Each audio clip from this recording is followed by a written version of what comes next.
Maganda pong umaga po sa lahat. Luzon, Visayas, Mindanao. Tayo nagbabalik dito sa aking YouTube channel po, Samuel Soriano TV 29 po. Ayan.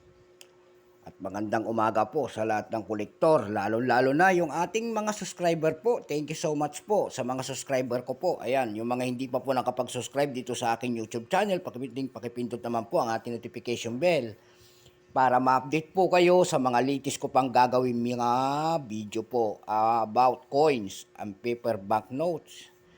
Ayan, lahat na ng coins ay ating tinatalakay po. Word coins. Ayan po.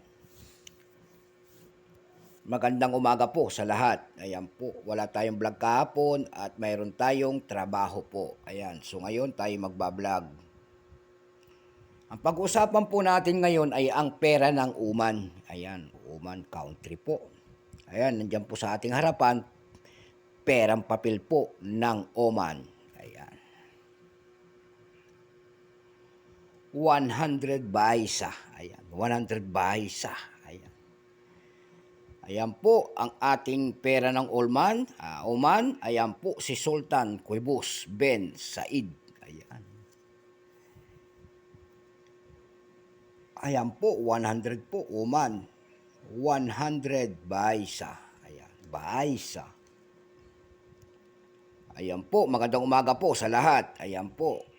Bago natin simulan ng ating talakayang kilalanin muna natin siya. Ayan po, para ma-update po natin kung magkano talaga ang kanya mga presyo sa ating mga online platform. Ayan po, at maliwanagan kayo kung tayo may mga ganitong kolektor o pera. Ayan po.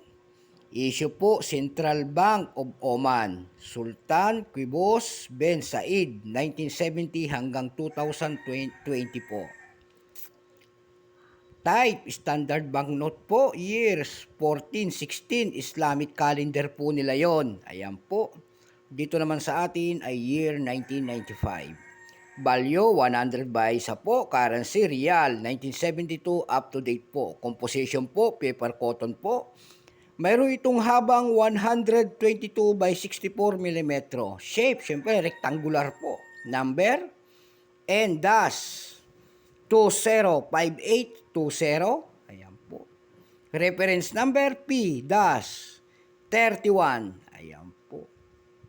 Ang nakalagay dyan po sa mga sinasabi dyan ay ang lingwahe po ay Arabic. Ayan po. Dako naman ho tayo dito sa 1416. Ayan sa kanila. Pero dito sa atin ay 1995. Wala pong mintage po ang Oman kung ilang pirasong ginawa sa kanilang perang papel na ito. Ayan po, ibon, agila po, at saka isang kambing. Kambing talaga at napakahaba ng kanyang sungay, manunuwag. Ayan po, wala po siyang mintage. Pero wala rin siyang mintage at bukod sa mintage po na kung ilang piraso, wala rin siyang percentage. Ayan, blanco lahat. Pero mayroon na doon sa ating numista, mayroon na siyang selling price po doon sa ating platform. Kung tawagin nila, uulitin po natin sa ating numista.com. Ayan po. Yung mga hindi pa nakakaalam po at bago pa lang dito sa aking YouTube channel na nanonood, may basihan po ang ating mga kolektor. Ayan. May tinatawag sila na basihan ng pera. Mayroon silang good, very good, fine, extra fine. Ayan po, almost uncirculated at uncirculated po. Katulad itong akin, medyo bago-bago pa. Ito po ay pasok sa extra fine.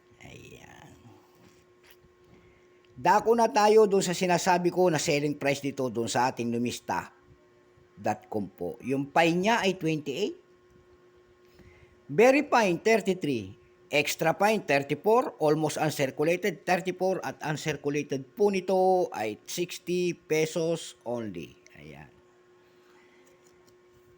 Kaya ako'y dumako doon sa ating mga platform pag maghanap ng presyo nito at nakahanap naman tayo. Doon sa ating numista.com po, may nagbebenta nito ng $9.99. Mayroon din nagbebenta doon na pinakamaliit na $1.97. Ayan po.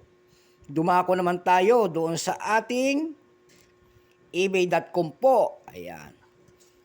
Mayroong pinakamataas na presyo po doon na nagpaskil na nagbebenta nito ng $15. Mayroon naman sumunod na $13.